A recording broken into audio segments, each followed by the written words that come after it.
ರಾಜ್ಯಾದ್ಯಂತ ಅಬ್ಬರಿಸಿದ್ದ ಮಳೆ ಇದೀಗ ಕೊಂಚ ಬಿಡುವು ಪಡೆದಿದ್ದು, ಜೂನ್ 8ರವರೆಗೆ ಸಾಧಾರಣ ಮಳೆಯಾಗುವ ಮುನ್ಸೂಚನೆಯನ್ನು ಹವಾಮಾನ ಇಲಾಖೆ ನೀಡಿದೆ.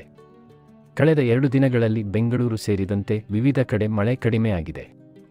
ಕರಾವಳಿ ಜಿಲ್ಲೆಗಳಾದ ದಕ್ಷಿಣ ಕನ್ನಡ, ಉಡುಪಿ, ಉತ್ತರ ಕನ್ನಡಕ್ಕೆ ಜೂನ್ 3ರಿಂದ ಮತ್ತೆ ಯೆಲ್ಲೋ ಅಲರ್ಟ್ ಘೋಷಿಸಲಾಗಿದೆ. ಕರ್ನಾಟಕದ ಹಲವಾರು ಭಾಗಗಳಲ್ಲಿ ಗುಡುಗು ಮತ್ತು ಮಿಂಚಿನೊಂದಿಗೆ ಮಳೆಯಾಗುವ ಸಾಧ್ಯತೆಯಿದೆ ಎಂದು ಹವಾಮಾನ ಇಲಾಖೆ ಮುನ್ಸೂಚನೆ ನೀಡಿದೆ.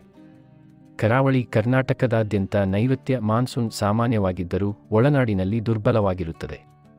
ಉತ್ತರ ಕನ್ನಡ, ದಕ್ಷಿಣ ಕನ್ನಡ ಮತ್ತು ಉಡುಪಿ ಜಿಲ್ಲೆಗಳ ಹೆಚ್ಚಿನ ಪ್ರದೇಶಗಳಲ್ಲಿ ಮಧ್ಯಮ ಮಳೆಯಾಗುವ ಸಾಧ್ಯತೆಯಿದೆ. ಬೆಂಗಳೂರಿನಲ್ಲಿ ಭಾಗಶಃ ಮೋಡ ಕವಿದ ವಾತಾವರಣವಿರುತ್ತದೆ. ಮುಂದಿನ 7 ದಿನಗಳಲ್ಲಿ ರಾಜ್ಯಾದ್ಯಂತ ಗುಡುಗು ಮತ್ತು ಮಿಂಚಿನೊಂದಿಗೆ ಚದುರಿದ ಮಳೆಯಾಗುವ ಸಾಧ್ಯತೆಯಿದೆ.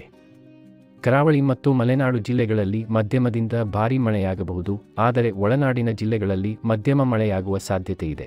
ಕರ್ನಾಟಕದ ಕರಾವಳಿ ಹಾಗೂ ದಕ್ಷಿಣ ಒಳನಾಡಿನ ಜಿಲ್ಲೆಗಳಲ್ಲಿ ಸಾಧಾರಣ ಮಳೆ ಮುಂದುವರಿಯಲಿದ್ದು, ಉತ್ತರ ಒಳನಾಡಿನಲ್ಲಿ ಒಣಹವೆ ಇರಲಿದೆ.